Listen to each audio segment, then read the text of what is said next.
Moi qui n'aimais pas les photos, j'ai servi.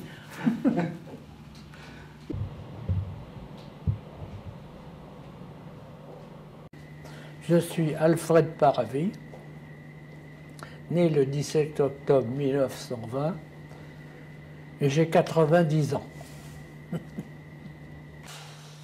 27 ans je fais de pilotage. J'étais pilote de chasse. J'ai opéré pendant la période de libération de la France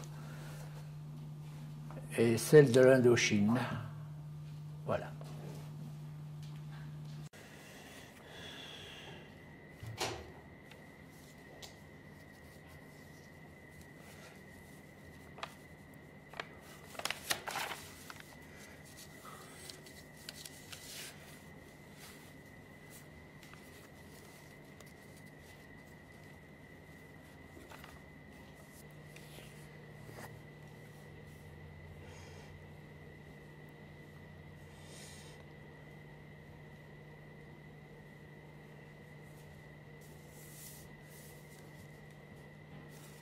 Donc c'est plus tard.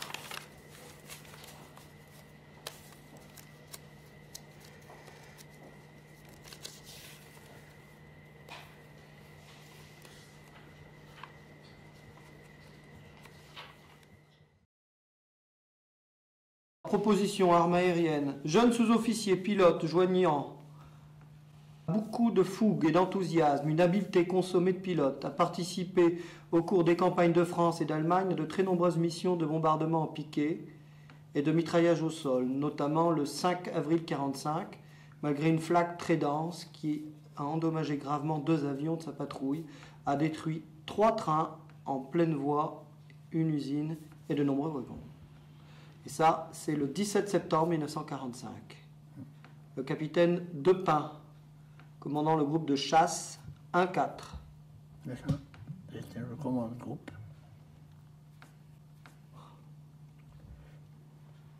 Et là, on voit division aérienne. Jeune pilote de chasse habile, sûr et très ardent au combat, a participé avec efficacité à de très nombreuses missions de bombardement en piqué et de mitraillage de troupes ennemies. En particulier, le 8 février 1945, a obtenu d'excellents résultats dans un bombardement d'un pont, malgré une très forte réaction de la DCA. A eu son avion endommagé par celle-ci. J'avais commencé les écoles en France en 1939. Il y a eu l'armistice, bon, 2 ans de perdu. Et puis, il y a eu le débarquement américain. Et évidemment, quand il y a eu le débarquement américain, j'étais en Afrique du Nord. Et je bricolais sur une base aérienne, le ne volait plus, enfin c'était... Et à ce moment-là, j'ai vu dans la notation qu'il y avait des pilotes qui pouvaient repartir en école, en instruction. Alors évidemment, moi je suis branché tout de suite. Et bon, le commandement, j'avais un capitaine qui ne voulait pas blancher, mais je suis allé à l'état. J'ai demandé un jour de permission, je suis allé à l'état-major à Alger en disant moi je suis pilote, je n'ai pas envie de continuer comme ça, je veux redevenir pilote. Alors le commandant qui était là me dit oh mais je connais, il m'a mis une partie. Et je suis parti au premier détachement. C'était quand ça? Là c'était en 1942. Au début de l'année 42. Les Allemands étaient encore en Afrique du Nord. Oui, oui, bien sûr. C'était juste après que je suis parti, les Allemands, il y avait encore la guerre en Tunisie, la Cyrénaïque, et tout ça.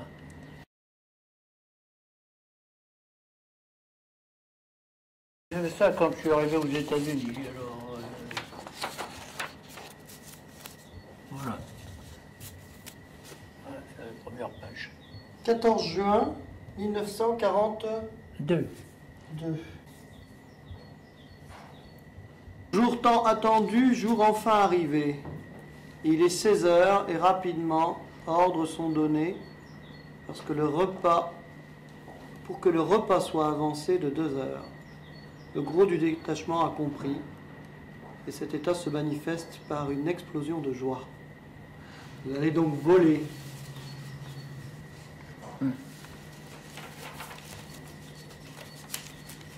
On est parti, on a embarqué pour les USA. Enfin, je vous passe déjà la traversée parce qu'il y avait un seul bateau, le plus beau bateau des USA, civil, qui était réquisitionné. On avait bien soigné. Comment il s'appelait ce bateau? Le West Point. Et on a traversé, pour aller atterrir à Boston, on est allé passer au sud des tropiques. Au sud des tropiques. Vous voyez, descendu le long depuis le Maroc, aller tourner près de l'équateur et on a remonté les côtes américaines comme ça, pour éviter les sous-marins. Eh oui. Les U-boats. Les U-boats, oui. D'ailleurs, c'était assez... Alors on était là-dessus, il n'était pas tout seul, il y avait un paquet d'Américains aussi qui rentraient aux USA. Et c'est là que j'ai vraiment commencé connaissance avec la guerre, parce que en cours de route, l'avion, le bateau changeait de cap toutes les 10 minutes, en zigzag tout le long. Et on avait fait toute la traversée, il ne s'était rien passé. Les zigzags pour éviter les sous-marins. Je dis. Alors, on a donc repris la cap vers le nord en direction de Boston. Et là, c'était au petit jour, le matin, le bateau qui commença. On commençait à entendre des coups de canon, quelque chose de terrible, quoi. Ça secouait le bateau. Un bateau de commerce qui avait été armé avec des 75 ou des 4, non, des 4, enfin, de ce calibre-là. Et alors, c'était moi, je ne suis pas tellement marin par nature. Hein. Alors, il y avait vraiment de l'inquiétude. Alors, il y avait la consigne, on ne devait pas bouger de l'intérieur, et avec les Américains, ça ne discute pas. On obéit. Hein. Alors, et puis quand ça s'est calmé, on a pu remonter sur le pont. Et c'était le bateau lui-même faisait un exercice de tir aérien. Plus de peur que de mal. Oui, il fallait bien des choses comme ça. Ouais. Et donc vous arrivez à Boston, fin 42 ou...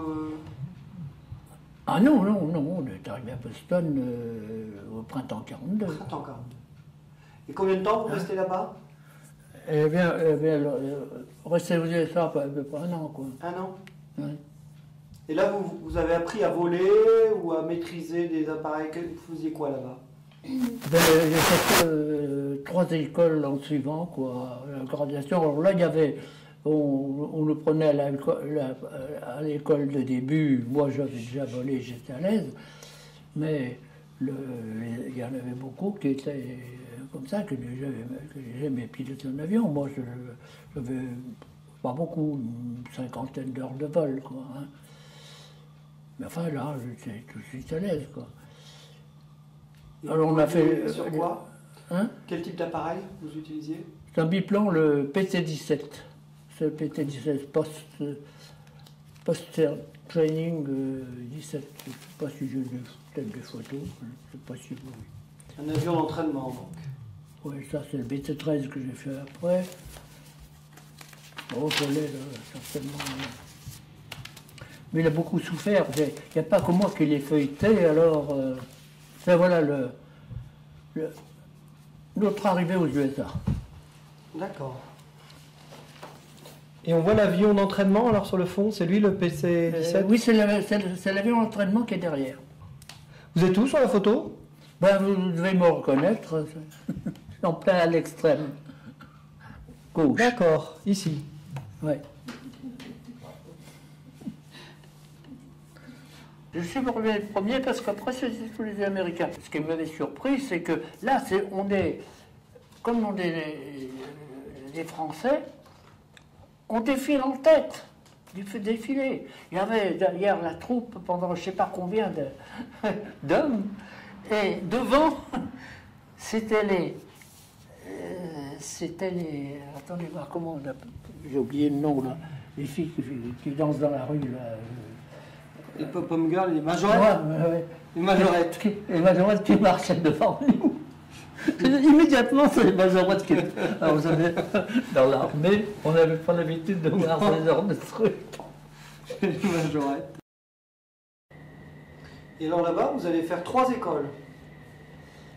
Trois là-bas, et puis l'école de chasse en France. Quand vous dites en France, Et à ce moment-là, l'école de chasse était au Maroc à Meknès. Enfin, à Casablanca, et ensuite à Meknès. au Maroc. Oui. D'accord. Et Et alors ça, là, j'ai repassé un temps à passer. On avait de l'entraînement sur. On s'entraînait pour la chasse sur un avion d'attaque au sol, qui était l'A-24, le Douglas A-24. le gaz. Ouais. Et alors c'était un avion qui faisait l'attaque au sol, l'attaque en piqué. Et on faisait les débuts d'école de chasse là-dessus. Alors on a passé là 2 mois sur ce type d'avion. Mais alors, à l'école française, ou en l'air, il fallait se remuer vraiment, quoi, dans la patrouille et tout ça. Et puis, après le stage là-dessus, on avait encore 2 ou 3 mois sur Hurricane. Hurricane, qui était le frère du Spitz, quoi. Ouais, en plus lent. Un peu plus lent, mais au point de vue de manœuvre, aussi bon. C'était un avion de guerre. On parle tout le temps du Spitz en ce qui concerne la bataille de l'Angleterre, mais je ne sais pas si c'est pas le Hurricane qui finalement a gagné la bataille d'Angleterre. Hein. Il fallait bien les deux. Hein. Alors j'ai fait donc ce stage sur Hurricane, et puis après, il nous colle en sortie les P-47. Alors le truc, moteur de 2000 chevaux, bien installé et tout, mais moi déjà j'avais remarqué que j'avais volé sur les avions français. Les avions français, c'était des avions, quand on remue les commandes, ils répondent. Vous prenez en France un Stamp, quand vous remuez les commandes, ça dit, il suit. Et les avions de chasse français étaient comme ça. D'ailleurs, le Douatine 520 était un roi dans ce domaine. Alors les moniteurs, eux, volaient sur Douatine 520, et nous, on était sur Hurricane, et on les surveillait. Sauf que le 520 était encore faible comme puissance, mais comme manœuvrabilité, bien supérieur au Hurricane. Moi, il n'avait pas assez de puissance. Alors, à ce moment-là, on nous a passés sur P-47. J'aimais déjà pas les avions américains, parce que c'était dur aux commandes, parce que ça répondait pas bien. Le jour P-47, j'ai trouvé un avion puissant, cela, bien sûr, 2000 chevaux, hein, ça tire quand même, hein, mais cet avion-là ne me plaisait pas. Et donc vous allez faire toute la guerre, jusqu'à la fin de la guerre, sur l'avion américain P-47. Oui. D'accord. Quand je faisais l'entraînement en chasse, je volais sur le P-36 américain. C'était un monoplace. C'était la première fois que je volais sur un monoplace. Pour un pilote, la première fois qu'il prend un avion de chasse, tout le monde s'en rappelle. Hein? Vous n'avez jamais vu l'avion, vous n'avez jamais eu un moteur aussi puissant devant vous, vous n'avez jamais eu aussi peu de place. Le premier vol monoplace, tous les chasseurs s'en rappellent. Hein? Ça, c'est sûr. Et puis, il n'est pas question de demander à qui que ce soit, c'est monoplace. Hein? Alors, bon, moi, le jour du lâcher, il y avait l'angoisse, quand même, enfin, pas l'angoisse, mais l'appréhension. Bon, les mécanos, le chef de piste m'avait dit, ouais, le moteur Wright américain, là, à 1200 chevaux, là, si le Pratt & Whitney, il est bon. Il est un peu mieux puissant, mais il est bon. Mais celui-là, on l'aime pas trop. Il fait des bricoles. Bref. Ben, j'ai décollé sans problème. Et puis, j'étais peut-être à 1000 mètres d'altitude, comme ça, pas plus. J'étais en train d'essayer de prendre l'engin en main, faire un peu de voltige, puisque c'est un avion de chasse, c'était pas ça. Tout de suite, on a envie de voir ce qu'il volait, quoi. Alors, là, j'étais en train de faire ça. D'un seul coup, j'entends tout le roi rater, tac, l'hélice en croix. L'hélice en croix avec un monomoteur.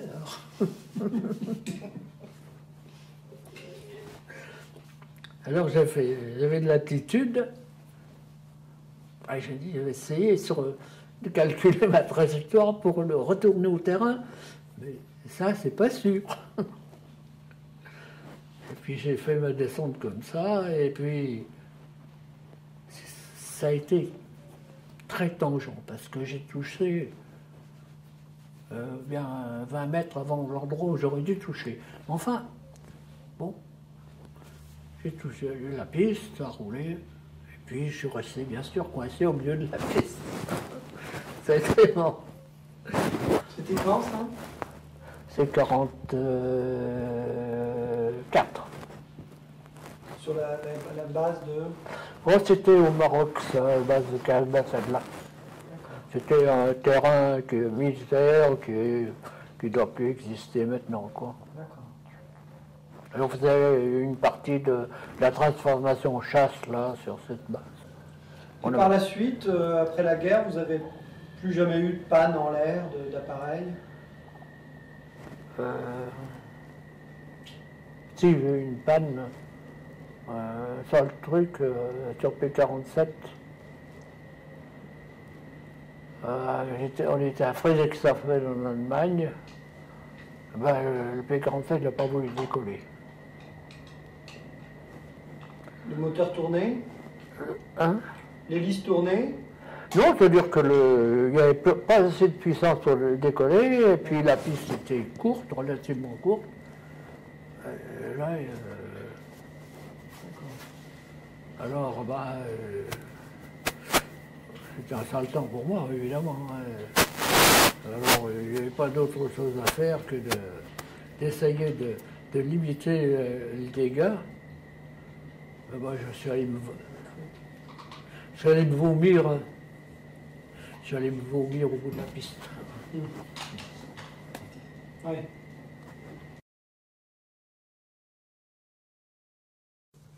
Moi, c'était sur le terrain de Luxeuil. Alors on était trois patrouilles qui décollaient, comme toujours, quoi, à 12, quoi.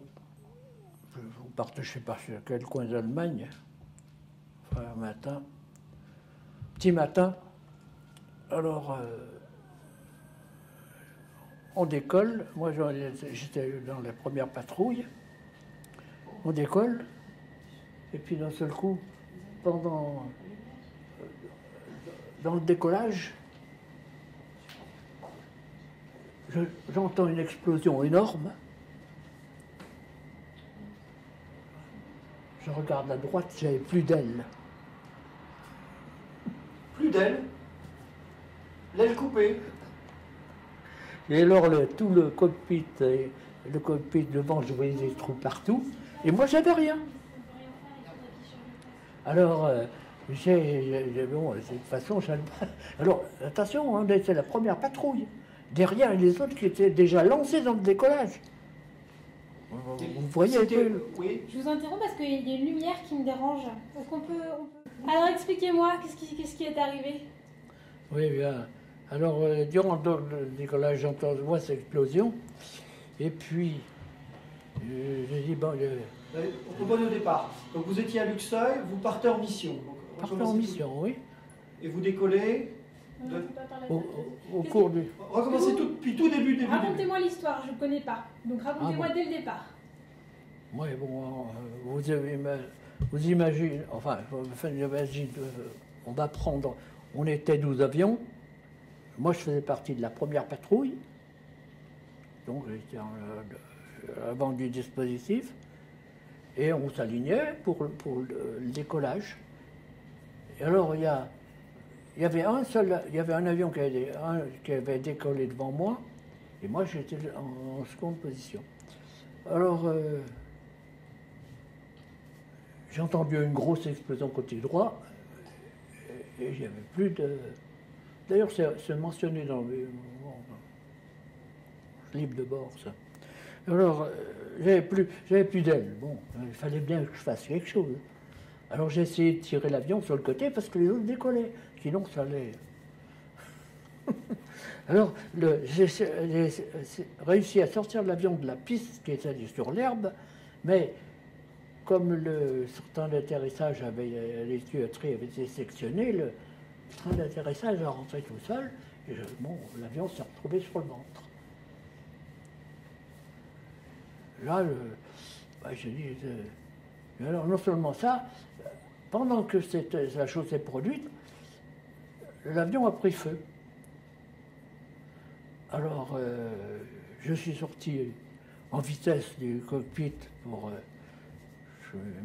j'ai glissé sur l'aile, cogné le genou, enfin, bon, je passe les détails. Et on était équipé de parachute avec un parachute siège.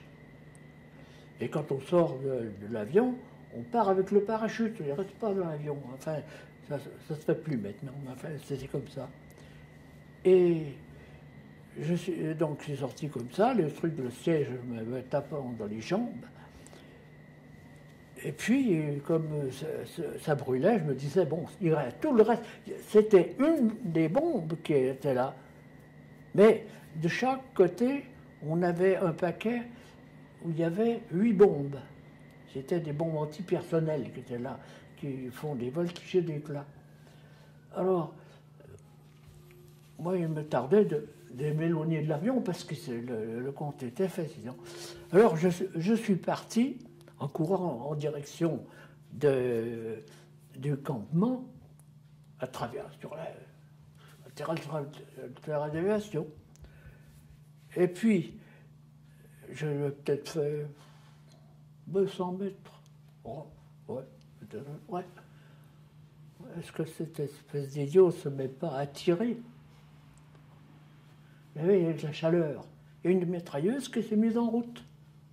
Attention, hein, une mitrailleuse, ça tire 900 coups minute. Vous voyez ce que ça représente? 900 coups de minute de 12-7. Bon, alors bien sûr qu'on entend siffler les balles autour. Alors je me suis mis tout de suite à plat ventre, c'était pas la peine d'aller loin. Mais j'avais peur de l'explosion du reste de la charge, quoi. Enfin, j'étais 200 mètres, 200-300 mètres. Hein. Et je suis resté comme ça à plat ventre, je disais de toute façon, dans nos avions, il y a 19 secondes de tir, pas plus. Donc, au bout de 19 secondes, si les autres ne se mettent pas en route, c'est bon. Alors, j'ai attendu, que tout est passé, les 19 secondes s'est passé, et puis là, je me suis remis à courir en direction du parking. Et l'avion a explosé au bout? Alors, quand je suis arrivé au parking, ben, il ne restait plus rien. Quand on regardait, il n'y avait pas d'avion, il y avait... Et alors, là, je suis arrivé sur le parking, c'était un autre groupe de chasse, le 1-5, qui était sur le même terrain que nous. Les balles là, avaient blessé légèrement 2 mécanos. Mais Le grand groupe, allez, quand est-ce que vous aurez fini de tirer sur nous? Venir rescaper les gens. C'était. C'est sympa comme anecdote.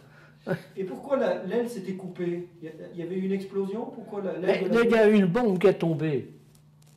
qui s'est détachée, vous? Et c'était un paquet.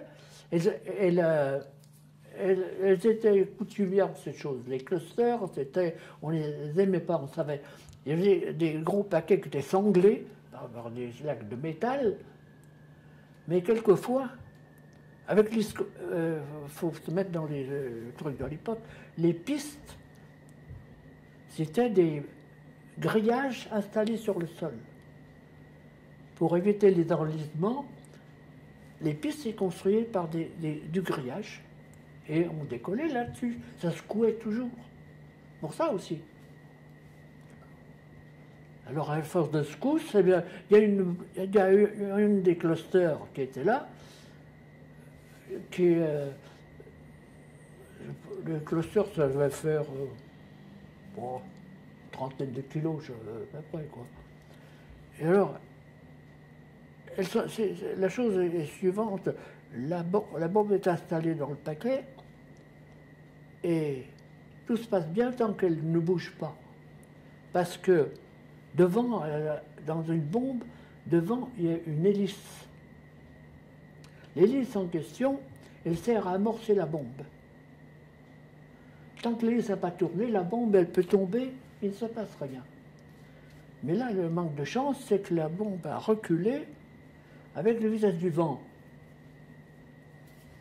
Elle a amorcé la bombe, et quand la bombe est tombée, bah...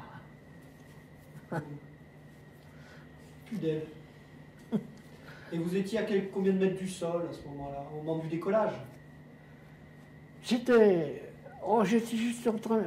en train de décoller, quoi. J'allais décoller dans quelques mètres, j'étais en l'air, quoi. Et les autres appareils n'ont pas été abîmés par l'explosion? Eh bien non, parce que quand ils sont passés à côté, l'avion était en train de brûler. Ils ont tous décollé, le temps qu'il brûle. Et puis quand ils ont été en l'air, ben, ça a explosé. Ouais. Donc c'est la seule fois où vous avez été amené à quitter précipitamment un appareil? C'est la seule fois. C'était votre mécano. Important un mécano. On lui doit la vie. Les mécanos, c'était des copains, hein, de toute façon. Ah oui. Lui, il m'a même d'ailleurs sacrément tiré d'affaire. Hein. Pourquoi? Ouais, parce qu'un jour, je suis parti. On était assez loin dans l'est de l'Allemagne. Et puis, on avait un avion personnel, mais qu'on partageait avec l'équipe de relève. Hein. Oui. Et alors, en rentrant, on était perdu quelque part, je ne sais pas, dans l'Est, là. Et le moteur s'est mis nous a fait des plaisanteries, Il tournait, puis s'arrêtait. Vous voyez, un peu au-dessus des lignes allemandes, loin. Alors, j'entends, et plus rien. Et tout jusqu'à qu'on ait atteint les Vosges, il m'a fait ça. Alors, quand il s'est posé à Luxeuil, c'est-à-dire immédiatement vers les Vosges, j'ai dit, mécano, hein, il y a intérêt à aller voir ce qui se passe. Hein, parce que là, vraiment, c'est une... Je me suis fait plus vieux autour d'une mission comme celle-là que j'aurais eu en combat. Hein. Je comprends. Comme stress, ça, c'est champion. Alors, c'est lui qui avait trouvé la panne. Il y avait une prise d'air sur le circuit d'admission. Et il m'a remis l'avion en état. Surtout que celui que j'utilisais, là, il marchait. C'est lui qui s'en occupait et il marchait bien. Mais là...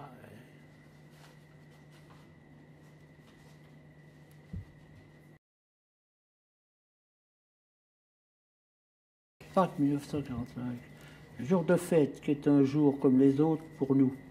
Alors que nous faisons notre promenade journalière sur les terrains de Stuttgart, attaquant tout ce qui bouge au sol, nous sommes surpris par deux Mr. Smith 262 que je vois foncer comme des voleurs derrière moi. Tout le dispositif manœuvre, de part et d'autre les mitrailleuses crachent, puis, décontenancés, nos deux oiseaux foncent de toute leur vitesse en piqué et nous les perdons de vue sur la forêt. Le retour au pays se fait l'œil un peu inquiet. Vous les redoutiez, ces Messerschmitt 262? Non, non, parce que bon, on savait qu'ils existaient, bien sûr. Ils avaient l'avantage de la vitesse, mais pour engager le combat, ils n'étaient pas tellement à l'aise. Il y en a eu de descendus d'ailleurs par des P-47. D'accord. Ils n'étaient pas si alertes que ça pour engager le combat. Mais c'est-à-dire qu'un avion, c'est bien joli d'aller vite, mais il faut tenir compte du fait que si vous vous engagez en combat, il faut faire des virages, il faut rester au combat. Et à ce moment-là que vous vous faites descendre. Oui. En fait, c'était surtout des avions à réaction qui étaient conçus pour attaquer les bombardiers. Tomber dessus, détruire un maximum de bombardiers. Plus. Et là, ils étaient craints. Ah oui, là, ça marchait, bien sûr. Là, avec une cible comme ça. Ouais.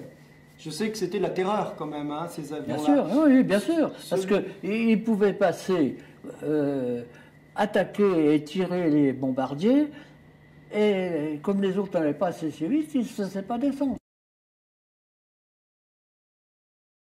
Finalement, les fosses étaient le plus dangereux pour vous, c'était plus par rapport à la FLAC, la défense antiaérienne. Ah oui. Et vous avez été touché, j'imagine, en Oui. Oui, mais pas jamais grandement. Si, une fois, j'ai pris une roquette dans l'aile droite. Là, ça m'a pas pu. Il est passé au travers des réservoirs. Ah oui? Oui. Mais ça n'a pas pris feu. A traversé le réservoir? Oui. Donc ça fuyait? Oui, ça fuit. Bon, le réservoir, c'est vidé, bon. Quand vous dites une roquette, un obus? Oh, une roquette. Une roquette? Oui. C'était les premières roquettes qui se faisaient. C'était pas la Seconde Guerre mondiale alors, c'était plus tard. C'était la guerre d'Indochine. Non, c'était en 1945. Ah bon? Ouais. On est passé sur.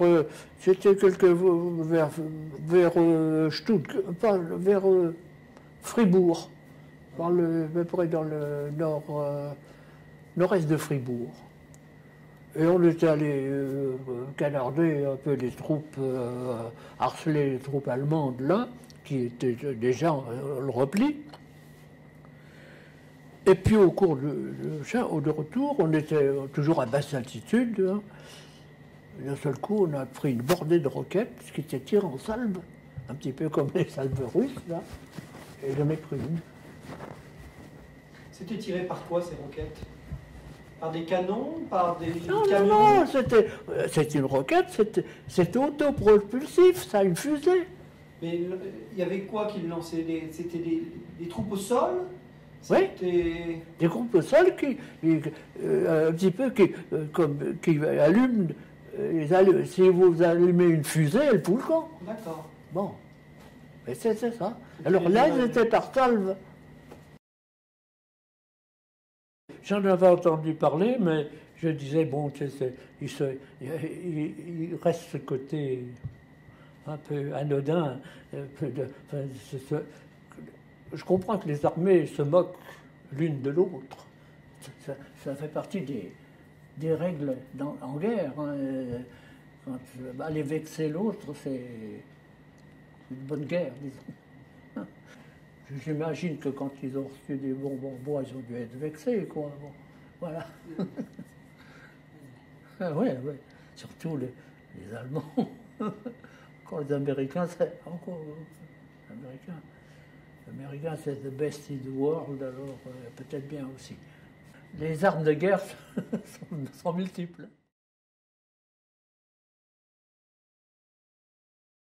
On était sur le terrain d'Ambérieux. Et il y avait un avion dont il fallait faire le vol d'essai. Alors comme on me dit, bon, Mario, vous allez faire le vol d'essai. Bon, alors l'avion, on prend l'avion, et puis il faisait beau, et puis en vol d'essai, ben, on regarde un peu tout, et puis on le fait voler pour voir s'il va aller. On ne lui fait pas des trucs tellement spéciaux, on le manœuvre dans tous les sens, tout fonctionne, et puis voilà, on a à peu près une autonomie d'1 heure, à peu près, quoi.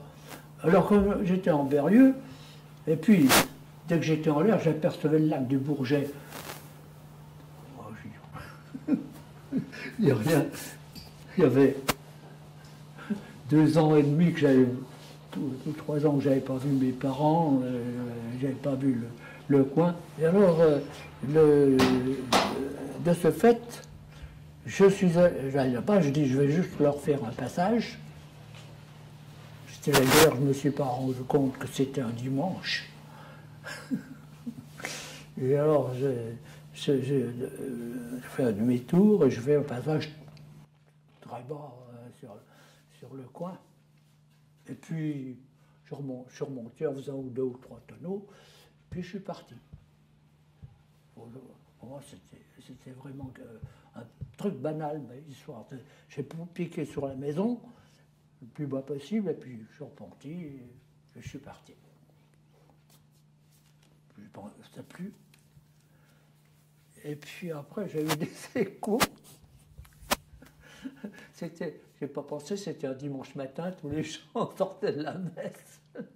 Ils étaient sur l'esplanade devant l'église qui était au sommet d'une place surélevée, vous voyez un peu, la trouille. Des gens qui sortent de la...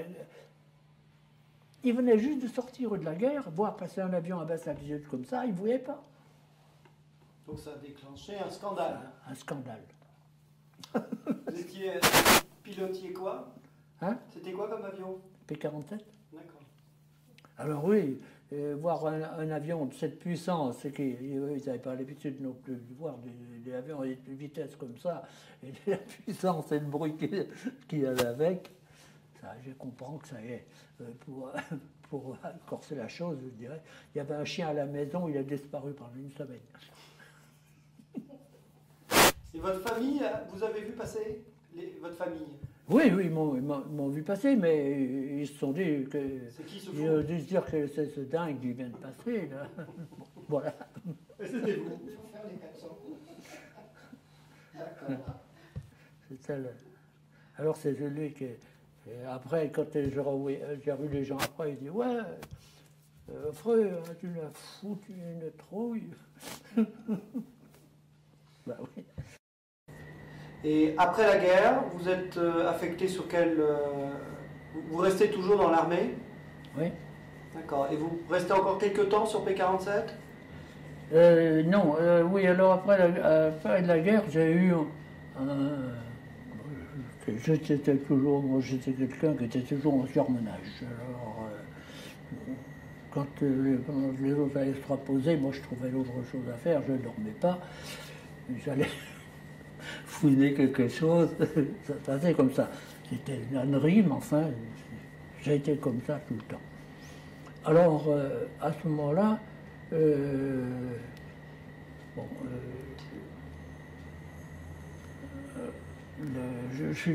ce moment-là, j'ai eu un coup de pompe terrible, je me suis retrouvé à l'hôpital. Une mauvaise séance, arrêté le vol pendant 8 mois. Et là, qu'est-ce qu'on peut faire? Arrêté pendant le vol pendant 8 mois, on m'a mis au repos à la maison, où j'ai broyé du noir pendant un bout de temps. Et puis en revenant, eh bien, on va pas vous remettre en groupe tout de suite. Et dit, bon, on va vous trouver une place d'instructeur. Alors, je me suis retrouvé instructeur à Cognac en école de début et transition. Et puis, au bout de un certain nombre de mois, On dit, oh, on ne va pas le laisser là. On m'a mis instructeur en école de chasse, à Meknès. Vous reveniez à Meknès. J'en ai à Meknès, en tant qu'instructeur. Alors, bon, j'ai fait là, j'ai refait l'instructeur sur plusieurs types d'avions, puis alors,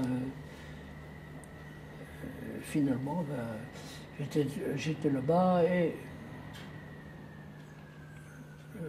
est arrivée la guerre d'Indochine. Vous allez aller en Indochine? 2 ans, oui. Vos missions en Indochine, ça consistait en quoi? Voilà, il y avait, on craignait un petit peu des interventions aériennes, j'en ai jamais vu. Donc c'était plutôt de l'appui au sol?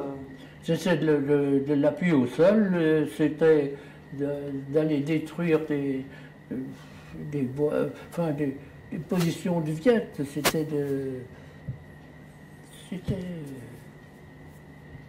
c'était dangereux sans être tellement. Bien sûr, c'était efficace quand si les Viet attaquaient en masse, mais autrement, il fallait leur courir après, quoi. Aller chercher dans les recoins de la montagne, c'était très dangereux. Pour vous donner, le groupe a perdu la moitié de son effectif. Vous étiez basé sur quelle ville? On était d'abord à Haiphong, c'est-à-dire, je suis resté essentiellement au Tonkin, à Haiphong, et après à Hanoï. Et sur quel type d'appareil? Alors là, c'est la première fois que j'ai trouvé un chasseur digne de ce nom. Parce qu'à force, les Américains, ils avaient fini par comprendre. Ah, alors celui-là, l'avion américain, comme celui-là, j'en ai jamais revu. C'est lequel? Le Bearcat. Qu'est-ce qu'il avait de plus, cet avion? Ah ben, il avait ce que devait avoir un chasseur. Il avait, quand on touchait le gauchissement, immédiatement l'avion s'inclinait. Enfin, au lieu d'attaquer par exemple directement les ailerons, ça passait par le fletter d'aileron et c'est une réaction immédiate. Il virait, il montait très rapidement. Il avait aussi, comme le P-47, un moteur de 2000 chevaux, mais il était infiniment plus léger. Comme le P-47, il mettait 1500 mètres des collègues, celui-là, 800 mètres après, il est en l'air. Ouais. Le meilleur chasseur. Et puis tout, le tableau de bord était complet. Il y avait tout ce qu'il fallait sur cet avion. C'est un avion d'ailleurs de la marine américaine. Les marins doivent être plus astucieux que les autres, je ne sais pas. Ou le fait qu'ils s'envolent d'un porte-avions, il ne fallait pas que ça soit trop lourd. Le chasseur parfait, le meilleur chasseur que j'ai volé. Plus fort que le Spit. Alors justement, la première fois que j'ai fait connaissance avec le Bearcat, c'était à Hanoï. Il y avait un groupe qu'on relevait là, qui était là depuis... c'était là, ouais, aussi, 1 an et demi, 2 ans. Et moi qui venais du P-47, quand je me suis installé dans cet avion, je dis, il y a quelque chose qui change là. Qu'un prix comme ça au sol, ça ne doit pas être tellement commode à mener. Mais enfin, bon. Et puis, je voyais le P-47 au décollage, il mettait un temps fou à se mettre en l'air. Vous avez dit, vous mettez pas les gaz à fond. Vous mettez pas les gaz à fond parce que dans la position, vous risquez de racler l'hélice par terre. Non. Alors, mais les gaz, où j'ai dit là, ça change.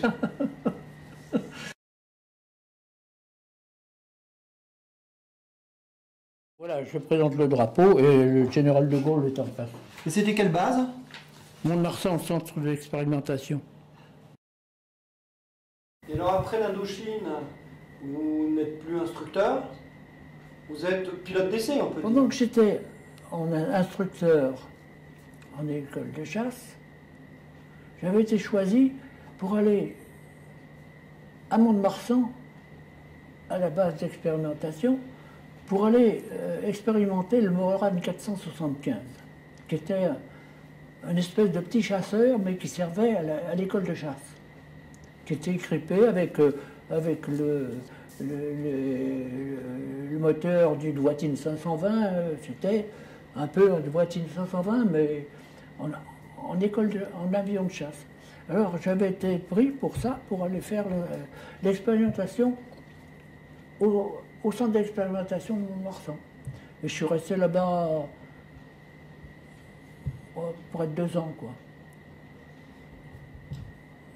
Et ça a été pour moi un moment super, hein, parce que moi, je m'intéressais plus aux avions qu'à la guerre. Je vous le dis, c'est moi comme ça. Alors là, j'ai eu l'occasion de faire toutes sortes d'avions déjà à cette époque-là. Et quand je suis rentré d'Indochine, ils ont refait les distributions d'affectation et je retourne au ministère. Et puis, est-ce que vous aimeriez aller? Ah, je dis, moi, vous remettez au centre d'expérimentation.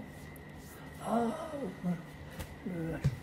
dis non, là-bas à Luxeuil, on a machin, ils n'ont plus de chef pilote. Écoutez, on transige. Hein. Vous faites 2 ans comme chef pilote à Luxeuil et on vous mute au centre d'expérimentation. Et j'ai dit, ben, allez, c'est parti comme ça. Et je me suis retrouvé donc à Luxeuil sur F-84, le Thunderjet, là, fait 2 ans. Un avion américain? Oui, un réacteur. Donc ça, c'était après le Vampire. Après le Vampire, oui, le Vampire, je l'avais fait au centre d'expérimentation, et c'était le second réacteur que j'ai fait, c'était le Thunderjet. Et alors, Luxeuil, après, vous allez voler sur quoi? Ben après, je suis retourné au centre d'expérimentation, alors je volais sur tout ce qui était possible. Et donc là, vous avez volé sur Mirage 4? Non, Non. pas 4. Le 3, j'ai fait l'expérimentation du Mystère 2. Le Super Mystère? Du Super Mystère, oui. Mystère 2, le Super Mystère, du Mirage. Et quand je suis parti, bon, c'était le Mirage qui terminait son expérimentation. C'était quoi la différence entre un pilote d'essai et ce que vous faisiez à Mont-de-Marsan? Par exemple, un avion qui concerne l'armée, le constructeur construisait un prototype, et puis ensuite nous fournissait un avion pour que nous, on voit s'il correspondait à la commande. Alors, on essayait l'avion pour voir s'il correspondait exactement à ce qui avait été demandé et surtout comment on pouvait l'utiliser. Et c'était nous qui établissions les bouquins d'utilisation en vol. On avait une imprimerie et on faisait les bouquins d'utilisation de l'avion. Je n'ai jamais piloté le gros avion avant d'être au centre d'expérimentation. Là, au centre d'expérimentation, je volais un peu pas sûr. Oui, d'accord. Dans l'expérimentation, on avait un avion que je n'avais pas connu, qui s'appelait le Baroudeur. C'était un avion de chasse, mais qui était équipé pour décoller sur terrain sans roue. Il était sur des skis. C'était quand même un excellent avion de chasse. Et on était allé essayer sur le terrain de Luxeuil. Et on travaillait là-bas dessus. Et puis, il fallait qu'on rentre à la base mère à Mont-de-Marsan, au centre d'expérimentation. Alors, il y avait du personnel à emmener. Et on avait ce Schiebel, là, bimoteur, là. Le commandant dit, ah oui, vous prenez le le Ciebel, et puis vous emmenez ces gens là-bas. Moi, j'ai jamais fait de multimoteur, hein, je vous dis tout de suite. Oh, c'est pas une affaire, ça. C'est pas une affaire, allez, venez. Alors, lui, il en avait fait, bien sûr. Alors, il était double commande, hein, comme beaucoup d'avions de transport. Alors, j'ai fait on est partis tous les deux, et puis il m'a mis dès le départ, c'est moi qui ai pris les commandes, parce que bon, ça valait comme tous les avions. Cet avion, il avait une particularité, c'est qu'il avait des moteurs, qui étaient une licence des moteurs allemands d'origine. C'est Ciebel, il est équipé avec des moteurs Snecma, qui étaient une copie du moteur allemand. Mais c'est une copie qui marchait mal. Alors, de temps en temps, il grippait. C'est pas marrant. Alors, il canait? Ah oui, oui, il était sans croix. Alors, je savais ça, cette histoire-là. Heureusement, il y en avait deux, moteurs. Mais sur un moteur, il ne tenait pas longtemps. Bon. Alors j'ai pris la direction de Mont-de-Marsan, puis quand je suis arrivé à Cognac, le truc, j'ai entendu quelques ratés, le moteur droit, plaf, l'hélice en croix.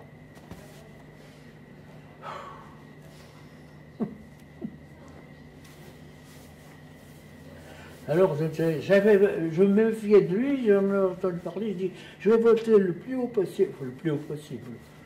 Au revoir. Mais enfin, on prend que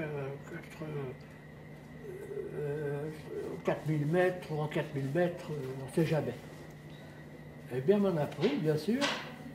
Je me suis dit, parce que sur le moteur, si je mets l'autre à pleine puissance, qu'il n'aurait fallu pas tout à fait haut, regarde la puissance, combien de temps il va tenir? C'est-à-dire, au régime de montée, il fallait le mettre. Oh, moi, là, ça ne me plaisait pas, alors je vais comme ça, je vais mettre près du régime de montée, mais je ne vais pas jusque-là. Et alors, j'ai continué comme ça, il y avait le mécano qui était à côté, qui était à la place droite. Il dit non, il faut mettre un 45 de pression d'addition. Je mettrai un 35, j'en mettrai pas plus. Je suis chef de bord, lui n'était pas content, bref. Et, vu l'altitude où j'étais, je me suis mis en descente progressive. Et puis je suis allé me poser à Bordeaux. À Bordeaux, il y avait une piste de 2000 mètres, tranquille. Je me suis posé à Bordeaux. Évidemment, quand j'ai roulé sur mon élan, arrivé au bout de la piste, j'ai pris le taxiway, le chemin de roulement. Je me suis arrêté là parce qu'avec un seul moteur... Pas assez de puissance. Pas ça. C'est pas ça. Vous avez qu'un seul moteur, mais pour vous diriger, l'avion est full. Vous devez rester sur les freins. Ça va pas, quoi. C'est pas possible. C'est ingouvernable. Ah non. En vol à réaction, c'est la première fois que vous avez volé sur ce type d'appareil. C'est ça, réaction, alors, oui, le vampire. Quelle différence avec l'avion à hélice quand vous êtes retrouvé aux commandes? Qu'est-ce que ça vous a... C'est... Le vol enfin, disons que l'utilisation est très différente, pas tellement au point de vue pilotage. Ce qui change beaucoup, c'est la façon de mener le moteur. C'est la principale différence. Le reste, c'était la même chose. Les instruments de bord étaient sensiblement les mêmes, les commandes étaient les mêmes. Non, il n'y avait rien. Et sensation d'accélération aussi. Oui, mais simplement qu'il faut beaucoup plus de précautions avec le réacteur qui n'accélère pas aussi vite que le moteur à piston. Donc pour l'atterrissage, pour tout ça, pour se régler, c'est plus compliqué. D'accord. Il y a plus d'une vitesse, vous l'avez surtout en vol, en ligne, quoi. En montée, surtout en vitesse ascensionnelle. Ouais, là vous sentez que vous, ça... Ah oui, oui. Et des fois vous aviez des jets, le voile d'accélération, non? Ah ben ça c'est courant. Un chasseur, le voile, c'est le voile noir le plus courant, on évite le rouge. Hein, mais enfin... il y a toujours le voile. Ça, le moindre virage, c'est comme ça. Hein. C'est en quelle année que vous quittez l'armée de l'air? 67. D'accord. Pour la retraite? 46. Hein? Pour une retraite? La retraite. D'accord. Beau parcours. Oui, c'est du... Et alors après la retraite, vous allez continuer à voler un peu sur des avions? Pas du tout. Non? Je vais tourner la page. D'accord. Parce que... Allez... non, je dis pourquoi? Je dis pour les gens des esprits. Qu'est-ce que j'allais faire? Aller voler dans un aéroclub? Ben... j'avais pas le goût à ça. Dès mon enfance, j'ai regardé, j'admirais les oiseaux qui volaient. Alors, je me mettais au bord de la prairie et puis je me cachais dans les branches, dans les arbres, pour les voir le plus près possible. Et j'ai appris comment se passait le vol. Avant l'âge de 10 ans, j'ai compris comment les oiseaux volaient, comme ça. Oui, mais quand tu as décollé après avec ton premier avion... J'en ai profité moi aussi un peu en utilisant le vélo de ma sœur, qui est un vélo usagé, pour l'équiper d'une aile. Enfin, Avec quoi? avec 2 bambous alignés, avec une serpillière autour, et je me suis lancé le plus vite possible sur la route. Et puis je suis sorti de la route sur une partie en contrebas où j'ai trouvé un buisson d'ortie. Aïe. La chute a été douloureuse. Et après, il a pris la fessée de sa maman. L'issue était enflée. Et la maman n'a pas apprécié. Mais en plus, il a cassé le vélo. Non, je n'ai pas abîmé le vélo. Première panne d'avion à l'âge de 9 ans. Mais ça vous a pas dégoûté, au contraire, vous avez continué. Non, oui. Et vous êtes devenu par la suite pilote. Monsieur Paravi, ça veut dire quoi, votre nom? L'étymologie latine, c'est ma première femme qui l'a recherché dans l'encyclopédie. Et elle a dit, Paravi, ça signifie une paix noble. Voilà, c'est tout ce que je sais. C'est pas moi qui l'ai découvert. Hein.